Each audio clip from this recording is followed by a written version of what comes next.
हर खबर पर होगी आपकी पकड़। डाउनलोड कीजिए एबीपी लाइव ऐप। नमस्कार, आप देख रहे हैं एबीपी न्यूज और मैं हूं आपके साथ शगुन शर्मा। और यह है एबीपी न्यूज का कोरोना न्यूज लैब, जहां से हम आपको पूरी दुनिया भर में कोरोना वायरस से संक्रमित लोगों की संख्या बताते हैं, आपको अपडेट देते हैं। इस वक्त का अपडेट यह है कि इस वैश्विक महामारी से संक्रमित लोगों की संख्या पूरी दुनिया भर में 53 लाख के पार चली गई है। वहीं मरने वालों की संख्या 3,40,000 को पार कर गई है।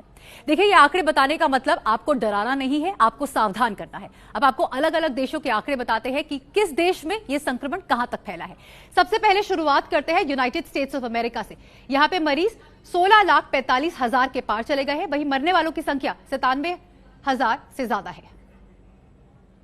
अमेरिका के बाद अब बारी है रूस की। रूस में 3,35,000 से ज्यादा मरीज, वहीं मरने वालों की संख्या 3,300 से ज्यादा। रूस के बाद तीसरा देश है ब्राजील। ब्राजील में 3,32,000 से ज्यादा मरीज और वहीं मरने वालों की संख्या 21,000 से पार चली गई है। और अब अगला देश है स्पेन। स्पेन में मरीज 2,80,000 से ज्यादा है, वहीं मरने वालों की संख्या 28,000 के पार चली गई है। स्पेन के बाद अब बारी है ब्रिटेन की। ब्रिटेन में मरीज देखिए 2.5 लाख के पार चले गए हैं, वहीं मरने वालों की संख्या 36,000 से पार चली गई है।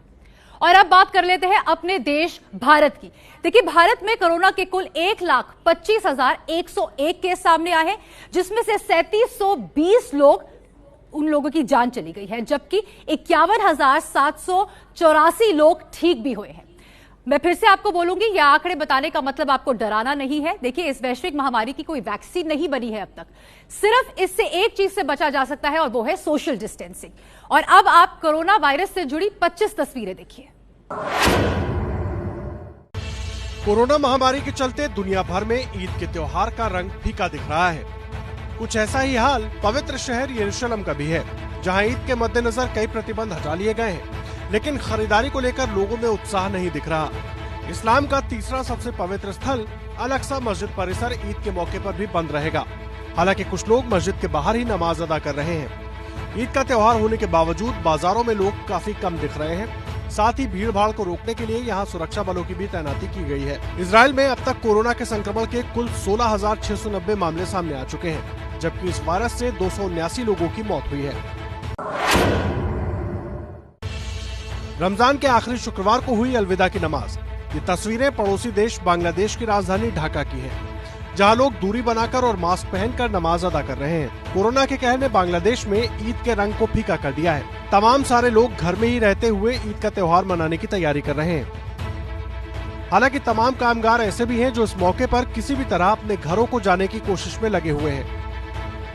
कोरोना के चलते बांग्लादेश में 31 मई तक लॉकडाउन है और इस दौरान पलायन कर रही ये भीड़ सरकार के लिए बड़ी समस्या बन सकती है, क्योंकि बांग्लादेश में भी कोरोना के संक्रमितों की संख्या 30,000 को पार कर चुकी है, जबकि इस वायरस से अब तक 432 लोगों की जान गई है। ईद की तैयारियों की ये तस्वीरें अफगानिस्तान की राजधानी काबुल की हैं, जहां बड़ी संख्या में लोग ईद की खरीदारी के लिए बाजार पहुंचे हैं। कोरोना वायरस के खतरे को देखते हुए काबुल में लॉकडाउन है और लोगों को भीड़ इकट्ठा करने की इजाजत नहीं है, लेकिन ईद से पहले यहाँ के बाजारों में पांव रखने तक की जगह नहीं दिख रही। साथ ही बाजार पहुंचे तमाम लोगों ने मास्क भी नहीं पहन रखा। कोरोना के चलते काबुल के गवर्नर ने लोगों से घरों पर ही ईद मनाने की अपील की है। साथ ही बड़े आयोजनों से बचने को भी कहा है, क्योंकि अफगानिस्तान में भी कोरोना वायरस अपने पैर पसारना शुरू कर चुका है। यहाँ अब तक कोरोना के कुल 9200 से ज्यादा केस सामने आ चुके हैं, जबकि 205 लोगों की मौत हुई है। ईद से पहले तैयारी की ये तस्वीरें इंडोनेशिया की राजधानी जकार्ता की हैं, जहां बड़ी संख्या में लोग दुकानों में खरीदारी करने पहुंचे हैं। हालांकि यहां के बाजारों में सुरक्षा बलों की भी तैनाती की गई है, ताकि लोग स्वास्थ्य सुरक्षा को लेकर जारी नियमों का पालन करें। हालांकि इस बीच खबरें ये भी हैं कि ईद से पहले बड़ी संख्या में लोग अपने अपने घरों को पहुँचने की कोशिश में लगे हैं, जिससे इंडोनेशिया में कोरोना वायरस के संक्रमण का खतरा काफी ज्यादा बढ़ गया है। इंडोनेशिया में अब तक कोरोना के 20,000 से ज्यादा केस सामने आए हैं, जबकि 1,326 लोगों की जान गई है। ईद के त्योहार के दौरान भी अफ्रीकी देश अल्जीरिया में किसी तरह की ढील नहीं दी गई है। कोरोना वायरस के कहर के चलते यहाँ कर्फ्यू लागू है और यही वजह है कि ईद की तैयारियों के दौरान भी यहाँ सभी बाजार पूरी तरह से बंद हैं। हालांकि सरकार की ओर से लोगों को घरों तक राशन पहुँचाने का इंतजाम किया गया है, ताकि लोगों को किसी तरह की दिक्कत न हो। साथ ही धर्मगुरु लोगों से घरों पर ही नमाज की अपील कर रहे हैं। अल्जीरिया में कोरोना के 8,000 से भी ज्यादा केस सामने आ चुके हैं, जबकि 575 लोगों की जान गई है। हालांकि स्वास्थ्य सुविधाओं की कमी के चलते इस अफ्रीकी देश में कोरोना का संक्रमण गंभीर रूप से बढ़ सकता है। तस्वीरें यूरोपीय देश बोस्निया की हैं, जहां ईद के मौके पर लॉकडाउन में कुछ ढील दी गई है ताकि लोग त्योहार के लिए खरीदारी कर सकें। हालांकि इस दौरान घर से बाहर निकलने वाले सभी लोगों को मास्क पहनने का निर्देश है ताकि कोरोना के संक्रमण का खतरा कम हो। बोस्निया में कोरोना के 2300 से ज्यादा केस सामने आ चुके हैं, जबकि इस वायरस से 141 लोगों की मौत हुई है। तस्वीरें अमेरिका के कैलिफोर्निया प्रांत की हैं, जहां समुद्री तटों पर लोगों की हलचल फिर से शुरू हो गई है। कोरोना महामारी के दौर से गुजर रहे कैलिफोर्निया में लॉकडाउन में ढील दी गई है, जिसके चलते समुद्री तटों को खोल दिया गया है। ये कैलिफोर्निया का वही हंटिंगटन बीच है, जहां लॉकडाउन के दौरान भारी संख्या में लोग पहुंचे थे, जिसके बाद कैलिफोर्निया प्रशासन ने चेतावनी जारी की थी। अब लॉकडाउन खुलने के बाद यहाँ भीड़ को काबू करने के लिए पुलिस की तैनाती की गई है, ताकि लोग सुरक्षा नियमों का पालन करते हुए समुद्री लहरों का आनंद ले सकें। ये सुरक्षा इसीलिए भी जरूरी है क्योंकि कैलिफोर्निया कोरोना वायरस से बुरी तरह प्रभावित है, जहां अब तक कोरोना के 90,000 से भी ज्यादा केस आ चुके हैं। कोरोना संकट के बीच अमेरिका के वाशिंगटन में मेमोरियल डे पर हजारों बाइक राइडर्स रैली निकालेंगे, जो लोगों को संक्रमण से बचाव के लिए घर पर रहने का संदेश देंगे। हर बार मेमोरियल डे पर इन राइडर्स को देखने के लिए लोगों की भीड़ जमा होती है, जिसे रोलिंग थंडर कहते हैं। लेकिन इस बार लोगों को घर से बाहर निकलकर जश्न मनाने की मनाही है। हर साल मई महीने के आखिरी सोमवार को मनाए जाने वाले मेमोरियल डे पर कोरोना वायरस का असर साफ दिख रहा है। वाशिंगटन में कोरोना के संक्रमितों की संख्या 20,000 से ज्यादा है, जबकि 1,000 से ज्यादा लोगों की मौत हुई है। समंदर की लहरों पर सर्फिंग की शानदार तस्वीरें ऑस्ट्रेलिया के सिडनी शहर की हैं, जहां अब सभी बीच लोगों के लिए खोल दिए गए हैं और इसके बाद बड़ी संख्या में सर्फर वीकेंड पर लहरों का लुत्फ उठाने पहुंचे। शुरुआत में ऑस्ट्रेलिया में कोरोना के संक्रमण को रोकने के लिए कुछ पाबंदियां लगाई गई थी, लेकिन बीते दिनों में इसमें काफी ढील दे दी गई है। इटली में लॉकडाउन में ढील देने के बाद ये तस्वीरें सामने आई हैं, जहां लेट नाइट क्लब्स और बार्स को फिर से लोगों के लिए खोल दिया गया है। हालांकि क्लब पहुंचने वाले सभी लोगों ने संक्रमण के खतरे से बचने के लिए मास्क पहन रखे थे। सार्वजनिक जगहों पर लोगों को 2 मीटर की दूरी रखनी जरूरी होगी। इटली में बार और क्लब्स पहले भी टेक अवे सुविधा के लिए खुल चुके हैं, लेकिन इस हफ्ते से क्लब के बाहर लोगों के लिए आउटडोर सर्विस भी शुरू हो चुकी है। इस दौरान इन जगहों पर सुरक्षा के नियमों की अनदेखी न हो, इसके लिए पुलिस भी तैनात थी। तस्वीरें यूरोपियन देश स्पेन की हैं। यहाँ कोरोना महामारी के खतरे को भांपते हुए स्पेनिश सरकार ने मास्क पहनना अनिवार्य कर दिया है। गलियों, पार्कों और सार्वजनिक जगहों पर घूमने के दौरान मास्क का उपयोग अब आवश्यक हो गया है। नए नियम के मुताबिक 6 साल से अधिक उम्र के लोगों को घर से बाहर निकलने पर मास्क जरूरी होगा। वहीं स्पेनिश लोग भी इस निर्णय को सही मानते हैं। स्पेन में कोरोना का संक्रमण पहले से कम हो चुका है, जिसके चलते कई हफ्तों से लगे लॉकडाउन में अब ढील दी जा रही है। बाजार, कैफे, क्लब्स, दुकानें खुल चुकी हैं। रेसिंग ट्रैक पर तमाम कारों में छात्र बैठे हैं। गाड़ियों में बैठे इन छात्रों को ग्रेजुएशन की डिग्री दी जा रही है और इसे पाकर छात्र खुशी मनाते दिख रहे हैं। अमेरिका के लास वेगस में छात्रों का यह अनूठा ग्रेजुएशन समारोह आयोजित किया गया, जिसमें 250 छात्र शामिल हुए। दरअसल कोरोना के इस दौर में ग्रेजुएशन का सामान्य समारोह करना विश्वविद्यालय के लिए संभव नहीं था। ऐसे में विश्वविद्यालय प्रशासन ने इस समारोह के लिए अनूठा तरीका अपनाया। कोरोना के इस दौर में विश्वविद्यालय की इस पहल की काफी तारीफ भी हो रही है। कोरोना महामारी के दौर में हंगामे और उपद्रव के ये हालात बने हैं चिली की राजधानी सैंटियागो में। यहाँ पिछले कई दिनों से जारी प्रदर्शन थमता नहीं दिख रहा।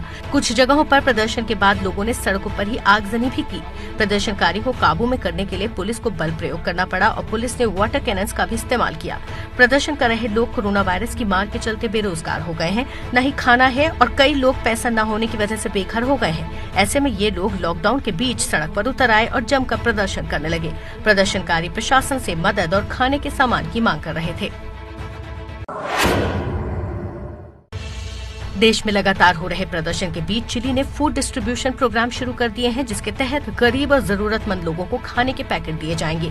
कोरोना का संक्रमण रोकने के लिए चिली में लॉकडाउन लागू है और इस लॉकडाउन की वजह से चिली में हजारों गरीब प्रभावित हुए हैं और उनके सामने रोजी रोटी का संकट पैदा हो गया है। हालात बिगड़ते देख अब चिली के राष्ट्रपति सेबेस्टियन पिनेरा ने 4.5 मिलियन फूड पैकेट्स की डिलीवरी की घोषणा की है, ताकि जरूरतमंदों की मदद के साथ लोगों के गुस्से को भी शांत करने में मदद मिल सके। अमेरिका में मेमोरियल डे पर टेक्सास में स्पोर्ट जोन को भी खोलने की तैयारी हो रही है। लोगों के पसंदीदा खेल बोलिंग के क्लब्स फिर से ओपन हो जाएंगे। तस्वीरों में नजर आ रहे ह्यूस्टन के इस बोलिंग क्लब में 100 गेंदबाज एक साथ खेल सकते हैं, लेकिन सुरक्षा नियमों का पालन करते हुए केवल 25% लोग ही बोलिंग कर सकेंगे। कोरोना वायरस के प्रकोप के कारण सरकार ने बंद का ऐलान किया था, जिसके चलते 2 महीने से लॉकडाउन ने बेरोजगारी की स्थिति पैदा कर दी है। टेक्सास वर्कफोर्स कमीशन के मुताबिक राज्य में अप्रैल में 12.8% तक बेरोजगारी पहुंच गई है। टेक्सास में 1440 मौतों के साथ कोविड-19 के लगभग 52,500 मामले सामने आए हैं। वहीं राज्य में गुरुवार को 945 नए मामले और 21 नई मौतें हुई हैं। दुनिया भर में कसीनो के लिए मशहूर लास वेगस में भी लॉकडाउन में ढील दे दी गई है। कोरोना संकट के बीच करीब 2 महीने से बंद सभी कसीनोज को अब फिर से खोले जाने की इजाजत दे दी गई है। लोगों को निःशुल्क पार्किंग की सुविधा दी जाएगी। कसीनो से जुड़े सभी कर्मचारी मास्क और ग्लव्स पहनेंगे। वहीं यहां आने वाले लोगों को पहले सैनिटाइजर से हाथ साफ करना पड़ेगा। हालांकि नाइट क्लब और रिजॉर्ट अभी भी बंद रहेंगे। पिछले साल 40 मिलियन से ज्यादा लोग कसीनो में आए थे, लेकिन इस बार कोरोना के चलते यहाँ के कारोबार पर बड़ी मार पड़ी है। पुर्तगाल की राजधानी लिस्बन के करीब ये खूबसूरत सा शहर कास्केस है। महामारी के इस दौर में ये शहर कोरोना के संक्रमण से बचा हुआ है और यही वजह है कि सरकार अब शहर के सभी लोगों का एंटीबॉडी टेस्ट करने की तैयारी कर रही है, ताकि संक्रमित लोगों के इलाज में कुछ मदद मिल सके। इस शहर की आबादी 2,14,000 के करीब है और यहाँ सभी का एंटीबॉडी टेस्ट कराया जाएगा। पुर्तगाल में अब तक कोरोना के 30,000 से ज्यादा मामले सामने आ चुके हैं, जबकि ये वायरस करीब 1,300 लोगों की जान ले चुका है।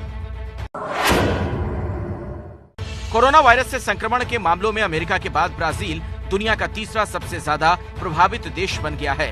ब्राजील में अभी तक कोरोना संक्रमण के 3,32,000 से भी ज्यादा मामलों की पुष्टि हो चुकी है। इससे पहले रूस दूसरे सबसे ज्यादा प्रभावित देश में था। वहां अब कोरोना संक्रमण के 3,26,448 मामले दर्ज किए जा चुके हैं। ब्राजील के स्वास्थ्य मंत्रालय ने बताया कि शुक्रवार को वहां 1,001 लोगों की मौत कोविड-19 की वजह से हुई है। देश में अब तक 21,116 लोग इस वायरस की वजह से अपनी जान गंवा चुके हैं। ब्राजील का साओ पाउलो शहर इस महामारी से बुरी तरीके से प्रभावित हुआ। साथ ही रियो डी जेनेरो में भी कोरोना के केस काफी ज्यादा हैं। कोरोना की मार से बुरी तरीके से प्रभावित स्पेन में लोग एक दूसरे की मदद के लिए आगे आ रहे हैं।